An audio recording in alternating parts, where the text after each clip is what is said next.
Welcome again.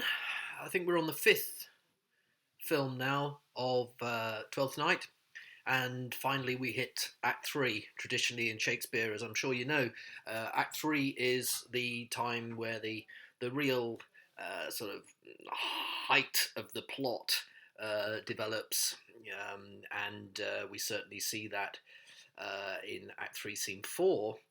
Um, but we won't do that in this video. We're going to do scenes 1, 2, and 3, starting with Olivia's garden and a lovely scene between Viola and Olivia. Um, and of course, we will also see in this edition the climax of the comedy over Malvolio and the famous yellow stockings scene. But we're going to start with um, a conversation between Viola and Feste about words. It's a very complex opening to scene one. It's never going to work very well for a modern audience, but actually, some of the things that are said are vital to the play, vital to the themes, and it's quite important, especially if you're looking at A level or undergraduate level. It's important that you understand what Shakespeare's getting at here. I've written a little summary at the top there, a discussion of the slippery nature of words, which is perfect for the play. If we remember our theme of appearance and reality, how we can, how can we tell what's real? How can we tell what's true? Well, language, which is of course Shakespeare's chief um, tool, language is like that. You can't always judge a word on its surface because it has so many other possible nuances or meanings. So we see first of all a little bit of punning, and immediately Viola and Feste prove to each other that they are equally matched intellectually. Save thee, friend, and thy music. Dost thou live by thy tabor? A tabor is a little stringed instrument that the fool uses for his music. Dost thou live by thy tabor? Do you make a living from your tabor, from your music? Immediately, this is easy. Yeah, no, sir, I live by the church. Oh, are you a churchman? No such matter, sir. I do live by the church, for I do live at my house, and my house doth stand by the church. Well, he doesn't live in a house by the church at all, but, well, I suppose he does if he lives in Olivia's house and there's a chapel. Um, but, oh, a misspelling of Tabor, is it? Yeah, sorry, yeah. Oh, well, so mayst thou say, the king lies by a beggar, if a beggar dwell near him, or the church stands by thy tabor, if thy tabor stand by the church. So we're playing around with, it stands, does the church stand, does the church exist as a result of your tabor? So we're talking about, again, the differences in language, the possibilities of puns and so on. The king lies by a beggar, if a beggar dwell near him. Um, so cross class that we've had mentioned before in this play. Yes, sir, you have said, sir, to see this age. Ah, right, so Feste is going to play more now, having found that Viola is on his wavelength. To see this age, a sentence is but a cheverelled glove to a good wit. How quickly the wrong side may be turned outward. The twisting of language, you can turn language inside out, like a kid glove, a cheverel glove, a soft leather glove that you can easily stretch and turn back to front. Um, Nay, that's certain, says Viola. They that dally nicely with words may quickly make them wanton. Well, dally nicely could be, to dally with somebody could be to play sexually, make them wanton, make them unchaste. Um, Words can be innocent, or they can be sinful, wanton. Well, says Feste, I would therefore my sister had had no name, sir. Why, man? Why, sir, her name's a word, and to dally with that word, to play sexually with my sister, might make my sister wanton. But indeed, words are very rascals, since bonds disgrace them, promises, finance, um, So bonds in finance, are they to be trusted? My word is my bond. We might be reminded of here, or um, do words are words too tight? Are words tied up? Are they in bondage?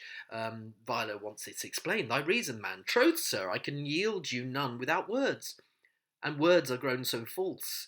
I am loath to prove reason with them. So there is doubt in the names that we have for things, um, and as I say, appearance and reality again.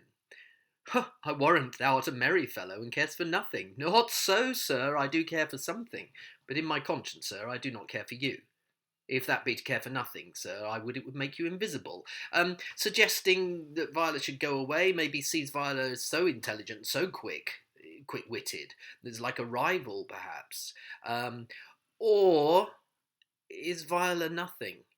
Is Viola, like an androgynous creature, both male and female, therefore cancelling each other out? Does she become nothing? Viola wants to change the subject. Art not thou the Lady Olivia's fool? No, indeed, sir. The Lady Olivia has no folly. She will keep no fool, sir, till she be married. And fools are as like husbands as pilchards are to herrings. The husband's the bigger. So the bigger fool. Husbands are fools. I am indeed not her fool, but her corrupter of words. Again, I'm a wise fool. I'm not a foolish fool, and I work in words. Referring back to language there, I am her corrupter of words. Didn't I see thee late at Count Orsino's? Foolery, sir, does walk about the orb like the sun, shines everywhere. I would be sorry, sir, but the fool should be as oft with your master as with my mistress. Think I saw your wisdom there. Feste suggesting that he knows that Viola's been getting around a bit. Again, there might be a sense of a rival moving between the households. But Viola's sensing the criticism. I saw thy wisdom there. Everybody's a fool, including Viola. Nay, and now pass upon me, fencing term. If you're going to make a pass with your sword at me or with your words, I'll no more with thee. Hold his expenses for thee. Of course, Feste loves a bit of money. Now, Jove in his next commodity of hair, send thee a beard. Now, like Orsino, Feste says you look like a bit like a girl. You could do with some hair on your face. Viola, of course, jokingly answers, "By my troth, I'll tell thee, I am almost sick for one, though I would not have it grow on my chin. Yes, I want a beard. I want Orsino. Is thy lady within?" Feste wants to beg more money, as he often does in this play. "Would not a pair of these of bread, sir, a pair of coins together would breed more?" "Yes, being kept together and put to use, if you earned interest. Well, I would play Lord Pandarus of Phrygia, sir, to bring a Cressida to this Troilus. I want to bring a partner to this coin that you've given me." "I understand you," says Viola. "'Tis well begged. The matter, I hope, is not great, sir, begging but a beggar. Cressida was a beggar." Suggesting that both he and Viola rely on begging to survive, that there's no difference between them. I'm begging a beggar, and my lady is within, sir. I will construe to them whence you come. Who you are and what you would are out of my welkin. I might say element, but the word is overworn. Again, commenting on words, how, out of my element, out of my welkin, the sky, till the element itself had. Remember that line from the very beginning of the play.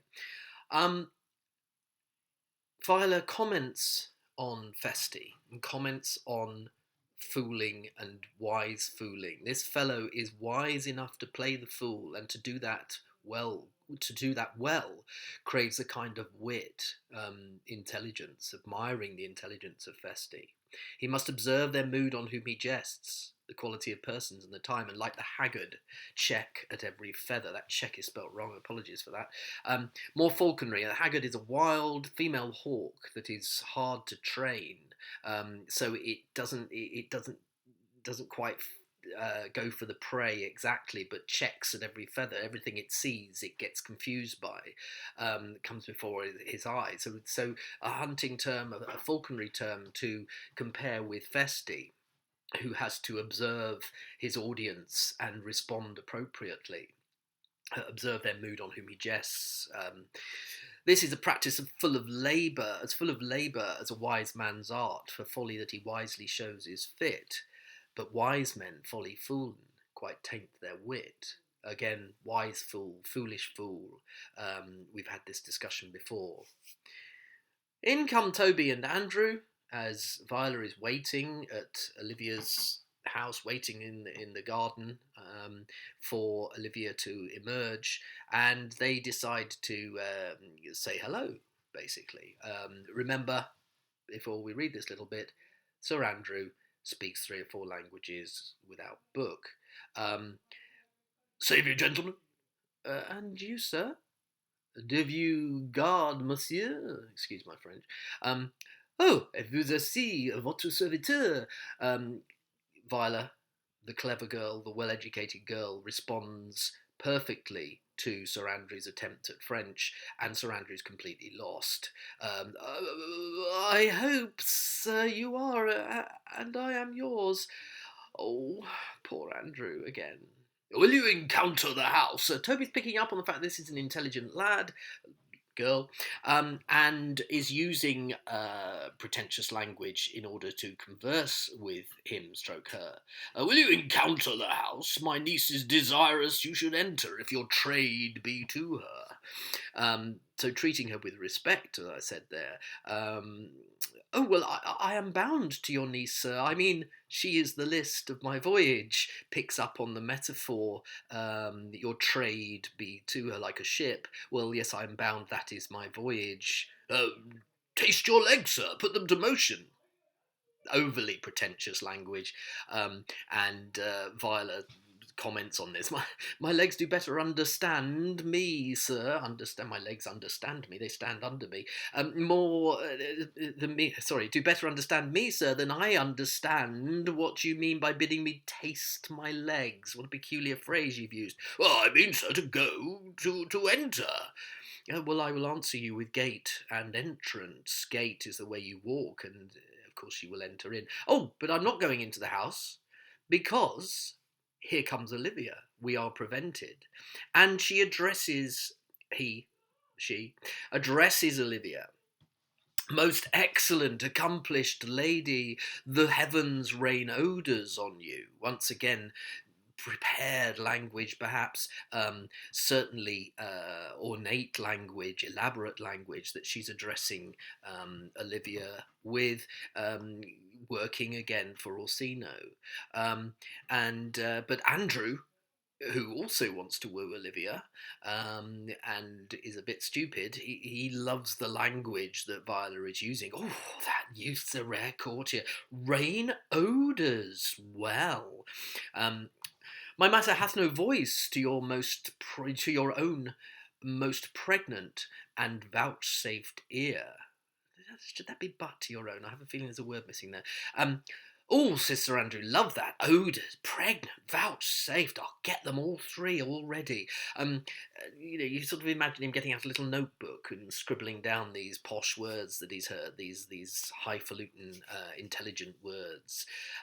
Olivia sees Toby and Andrew, and as usual, has had enough, and kicks them out of the garden. Let the garden door be shut and leave me to my hearing. Often Andrew, as he leaves, is sort of blowing kisses at Olivia because he's supposed to be wooing this woman. He doesn't seem to be doing much about it. It might be a bit hurt that she's kicked him out of the garden for this servant. But off they go, and this leaves us with a wonderful interchange between Viola and Olivia. Wonderful, beautiful, romantic, could be hilarious, especially as Olivia's passion grows. I love the way that Viola keeps her distance. She's very careful with Olivia. Olivia wants to be familiar, very familiar with this boy, but Viola keeps her distance. Give me your hand, sir. Being quite familiar there. I want to touch you. No, says Viola. My duty, madam, and most humble service. That's what I'm here for. I am your servant. What's your name? Very familiar, using the familiar term. Cesario is your servant's name, fair princess. I am your servant, you're not your equal. Uh, oh, says Olivia, my servant, sir, 'twas never merry world since lowly feigning was called compliment. Your servant to the Count Orsino, youth. Lowly feigning was called compliment. You're pretending to be lower than you are. So, you're not my servant. You're Orsino's servant. Um, and he is yours, says Viola. Again, let's get back to the formality, please. Let's concentrate on what my rank actually is. And he is yours, and his must needs be yours. Your servant's servant is your servant, madam. Keeping Olivia on the theme of, I'm here to talk about Orsino. Olivia rejects that. For him, I think not on him. For his thoughts would they were blanks rather than filled with me. Couldn't care less about him. No, madam, I come to whet your gentle thoughts like a whetstone. You might have heard of a whetstone. It's a stone that they used to turn in order to sharpen knives and swords, blades, etc. Madam, I come to whet your gentle thoughts, sharpen them on his behalf. By your leave. Notice the shed line. Oh, by your leave, I pray you. I bade you never speak again of him. But would you undertake another suit? I'd rather hear you to solicit that than music from the spheres. Music from the spheres is like they used to imagine that as the planets spun, as the planets spun around in the heavens. They played music. They made a sound that angels could hear. So it's a beautiful celestial music. Another suit, obviously. Why don't you talk about you? Okay. Again, the broken line, the shared line, the music from the spheres. Dear lady, no, actually, Olivia's got more to say and interrupts. Give me leave, beseech you. I did send after the last enchantment you did here a ring in chase of you. Enchantment, we had that, charmed. Fortune forbid my outside hath not charmed her. She's it was as if a spell has been cast on Olivia by Cesario. I did send a ring in chase of you, so did I abuse myself, my servant, and I fear me you. So she's apologising for what she did. It was too cunning. Under your hard construction must I sit to force that on you in a shameful cunning which you knew none of yours. What might you think? What did you think of me? Oh no, I've been naughty. Please apologise. Please let me apologise. Have you not set mine honour at the stake, and baited it with all the unmuzzled thoughts that tyrannous heart can think? Back to bear baiting. Had it referred to already a number of times. Now, my honour is tied to a stake, and and my thoughts of you are attacking it, baiting it, unmuzzled like unmuzzled dogs. To one of your receiving, you're really intelligent, enough is shown. A cypress, not a bosom, hideth my heart. So let me hear you speak. A cypress is, in this case, not the wood of the coffin that we had referred to before, but it's a transparent gauze. It's a fabric that you can see through. In other words, you can see my heart. You can read my heart. And it's see-through.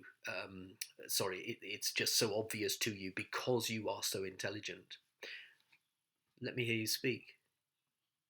I pity you. That's a degree to love. No, not a grise, for 'tis a vulgar proof that very oft we pity enemies. Again, shared lines. This is a two people talking and sharing, and it's a perfect conversation, albeit in verse. So Viola says, no, I don't love you, but I do feel sorry for you. And Olivia takes heart from this. Anything. She wants to grab anything that she can get. That's a degree to... that's a start. That'll do. No, says Viola, not a grise, not a bit. Not the tiniest bit, for 'tis a vulgar proof that very oft we pity enemies. Maybe you're my enemy. Oh, says Olivia. See, she'll grab anything. She'll grab any hope from this situation. Why, then methinks 'tis time to smile again. O world, how apt the poor are to be proud! If one should be a prey, how much the better to fall before the lion than the wolf. A prey, Olivia is the lamb, Olivia is the prey, Viola is the lion. Or maybe she's just been little bit rude, or maybe Orsino's the wolf. How much the better to fall before the lion than the wolf. If I am your enemy, then I love being your enemy because at least you feel something for me. It's a desperate need, desperate passion here. And the clock strikes. We've had time before, and here's a perfect example. The clock upbraids me with the waste of time. Carpe diem. Time's passing. I need to get this man. Clock upbraids me with waste of time. But be not afraid, good youth, I will not have you. And yet, when wit and youth has come to harvest, when you've grown up a bit, you.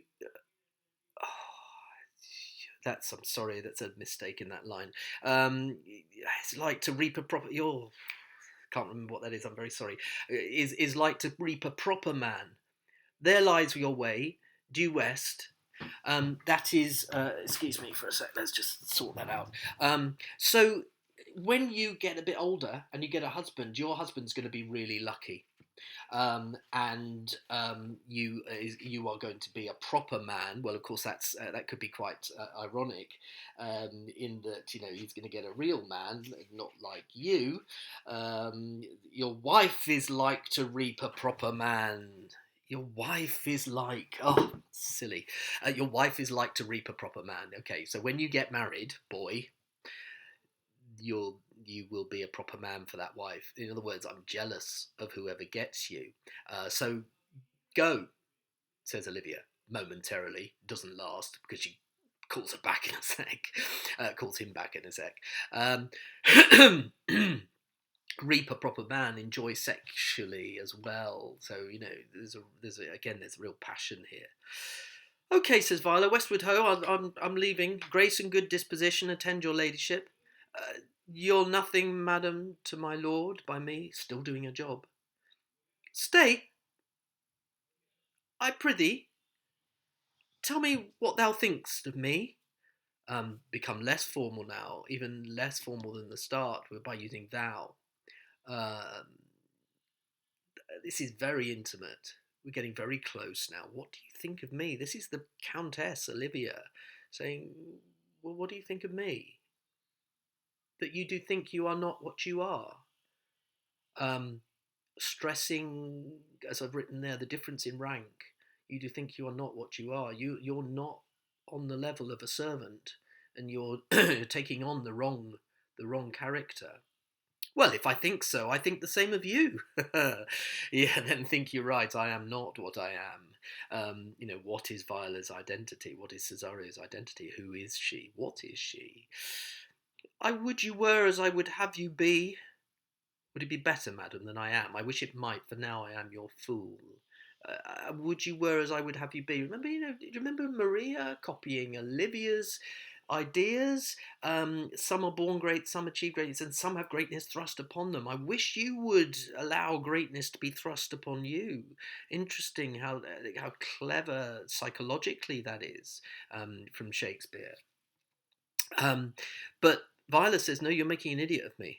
Wish it might, for now I am your fool, you're making an idiot of me. And Olivia, almost like an aside, I always try and sort of paraphrase this as, oh my God, he's gorgeous when he's angry. Oh, what a deal of scorn looks beautiful in the contempt and anger of his lip.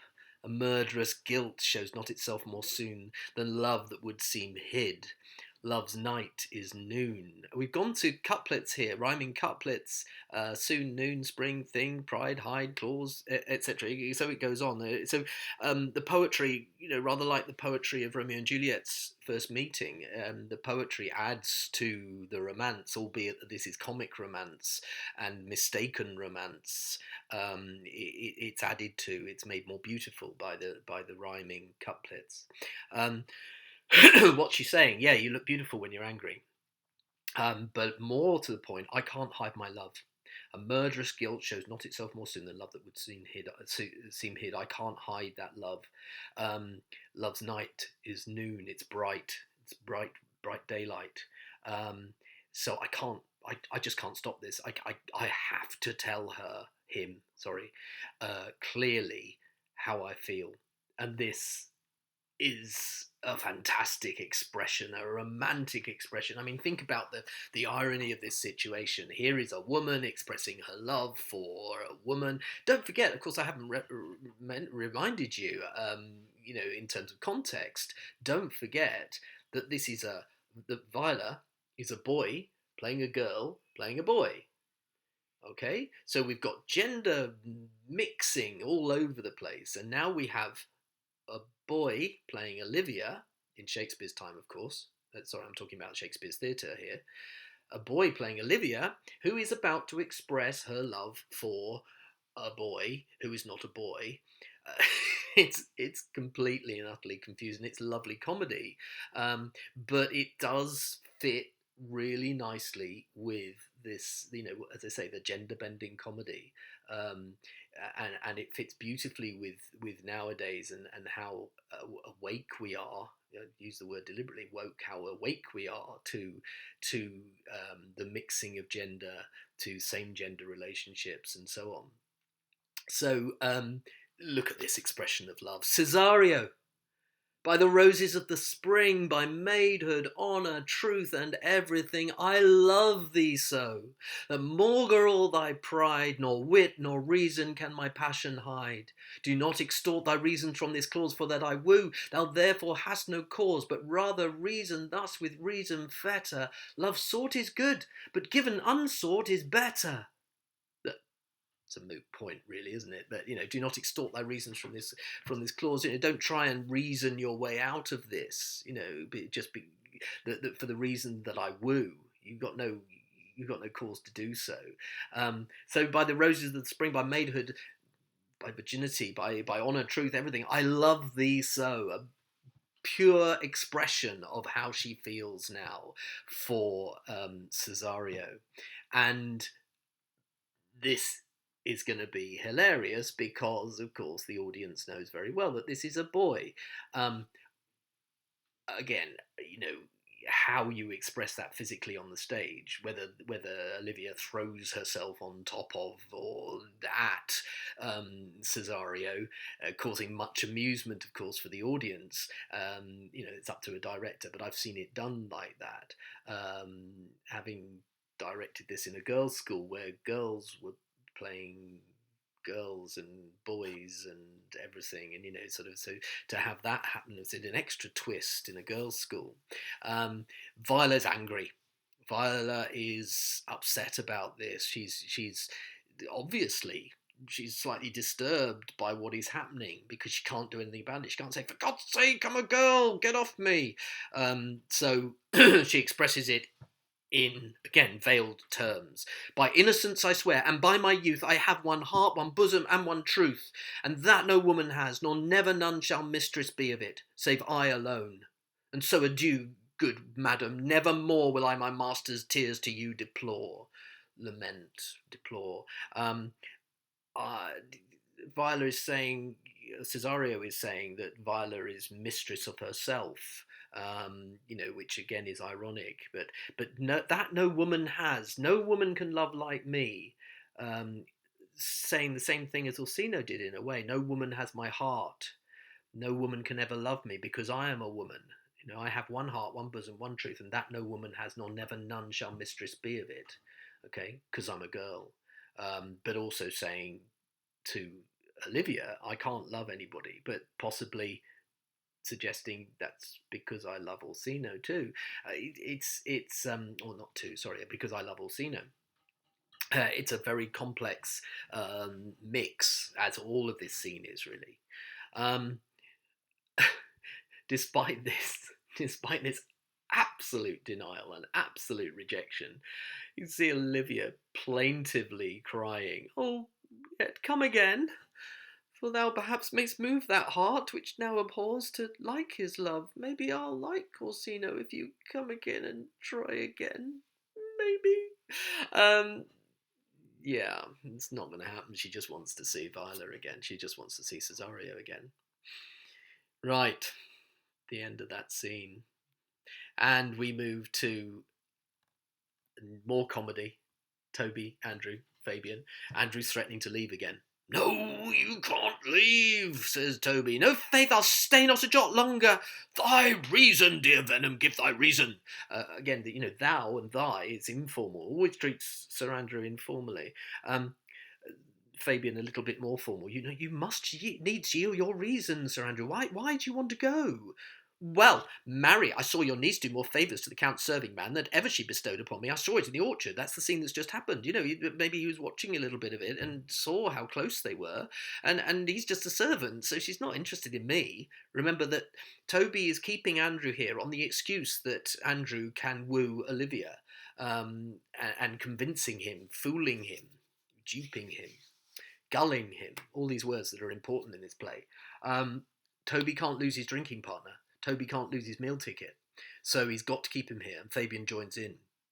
"Oh, did she see thee the while? Oh boy, tell me that." "As plain as I see you now." Fabian joins in. "Well, this was a great argument of love in her toward you." "Slight, will you make an ass of me?"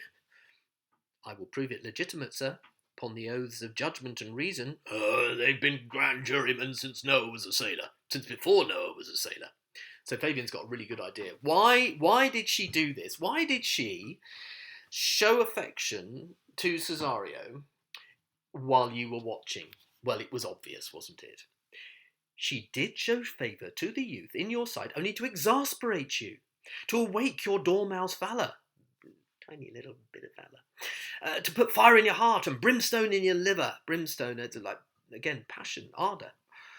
You should then have accosted her. Accost, Sir Andrew. You've missed out on accosting again. Oh dear. And with some excellent jests, fire new from the mint, you should have banged the youth into dumbness. This was looked for at your hand, and this was balked. You missed the opportunity. Okay, you should have bashed him one.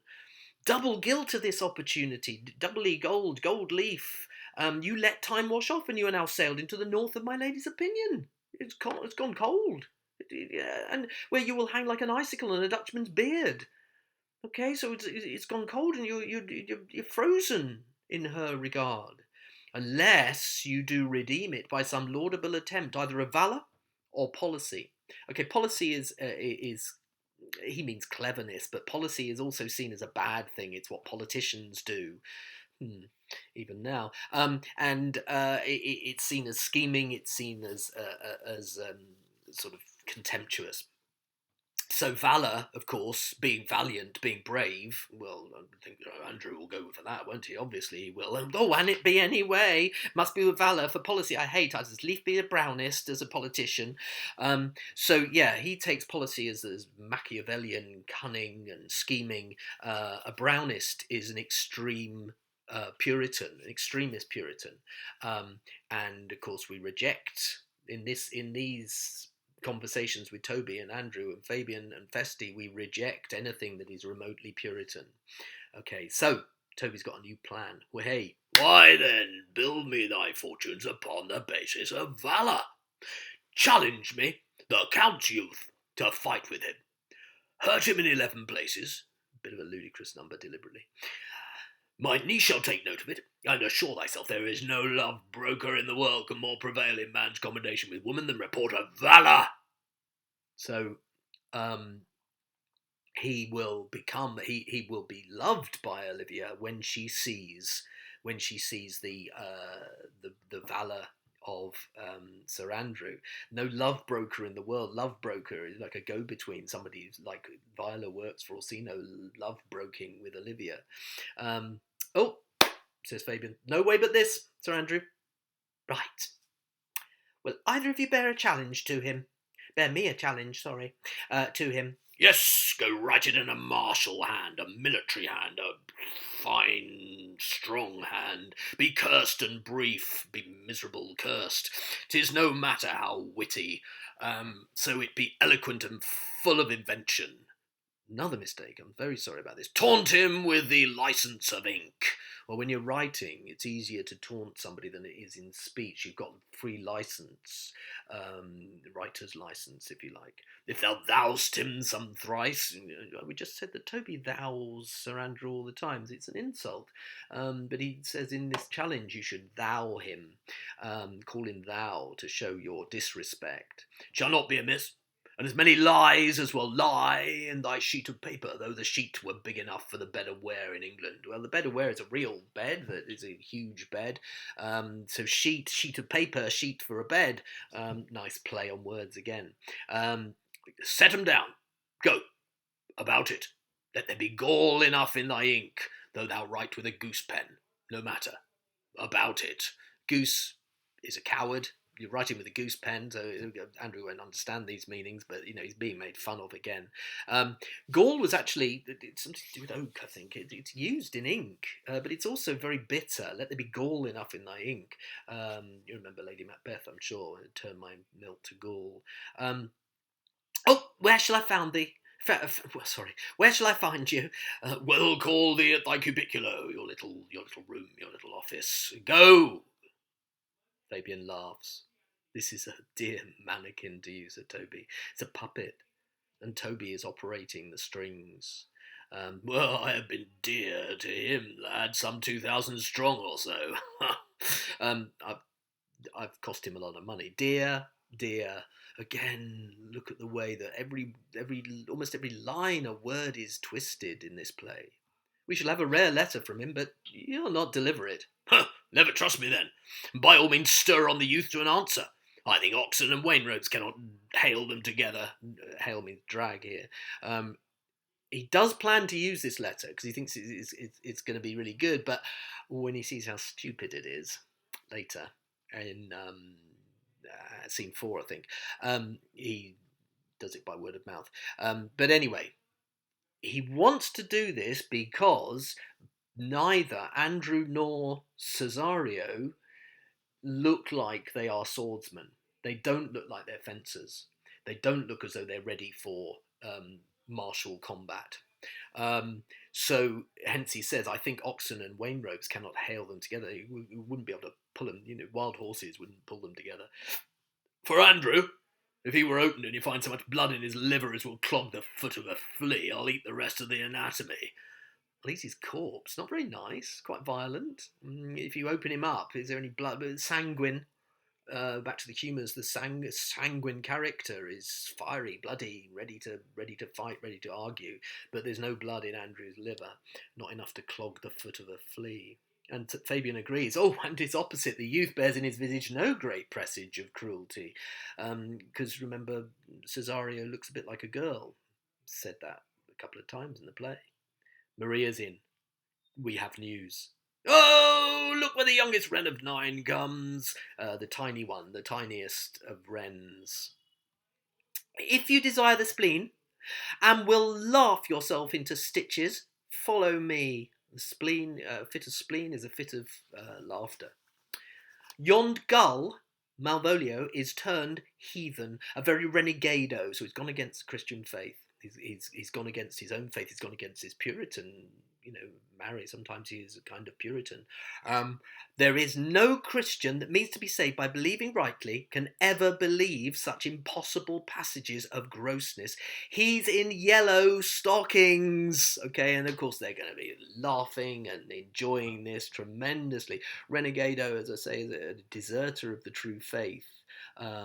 Passages of grossness, passages of the letter. Oh, is he cross-gartered? Most villainously. Like a pedant that keeps a school in the church. Old-fashioned, very old-fashioned method of dressing your leg. This black lace crossed up the leg, all the way up the leg. It's going to look ludicrous, whatever happens, it's going to look ludicrous. I have dogged him like his murderer. Again, more violence. And the reason why I just remind you of these things, a bit like sort of go back to the very beginning of the play.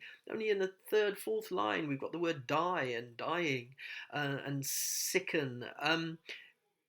Within this comedy, you've got darkness.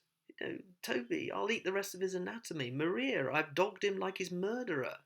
There's darkness in this play, which makes it so beautiful. It's what makes this play so special, this comedy so special. He does obey every point of the letter that I drop to betray him. He does smile his face into more lines than is in the new map with the augmentation of the Indies. You have not seen such a thing as it is. I can hardly forbear hurling things at him. I know my lady will strike him, and if she do, he'll smile and take it for a great favour. Even if Olivia beats him, he's just going to smile and think that it's wonderful, like a love token. He does smile his face. Look at the wording of that. He smiles his face. He's forcing his face. I'm smiling, forcing himself to smile. Oh, says Toby, come, bring us where he is. Marvellous fun. But we have to pause. We have to pause to remind ourselves of Sebastian and Antonio. Remember, Sebastian said, leave me alone. Leave me to travel on my own. Antonio said to the audience, no, I do adore thee so, that danger shall seem sport, and I will go. And followed, perhaps at a distance, just to keep an eye out for Sebastian. And they've met again in town. It's completely, Illyria, it's an island. It's a a lot of people say it's just London, because we're in the town. And says Sebastian, I would not by my will have troubled you, but since you make your pleasure of your pains, I will no further chide you. I'm not going to tell you off anymore. You shouldn't have followed me.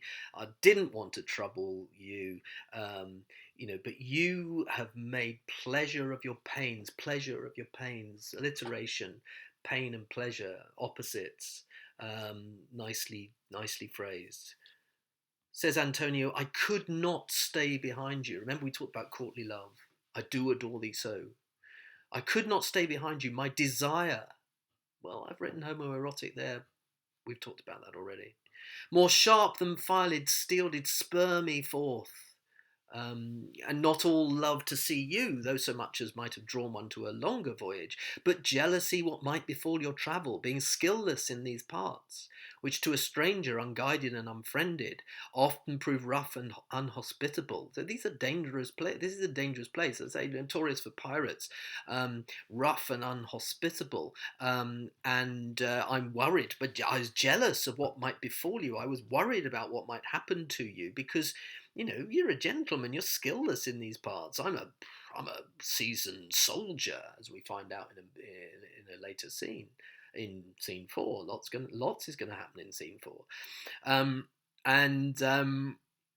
So my willing love, the rather by these arguments of fear set forth in your pursuit. I was scared for you. Oh, says Sebastian, that's so sweet. My kind Antonio, I can no other answer make but thanks. And thanks, and ever thanks, and oft good turns are shuffled off with such uncurrent pay. I'm not giving you the best return for what you've done for me, shrugging it off with a bit worthless, all I can say is thanks, but were my worth as is my conscience firm, you should find better dealing. If I had some money, then I would pay my debts. This is ironic, of course, as we'll see in scene 4. I pay my debts, says Sebastian. Cesario will rather mess that up. But anyway, let's not spoil what's going to happen. What's to do? Shall we go see the relics of this town? Shall we go and do some sightseeing?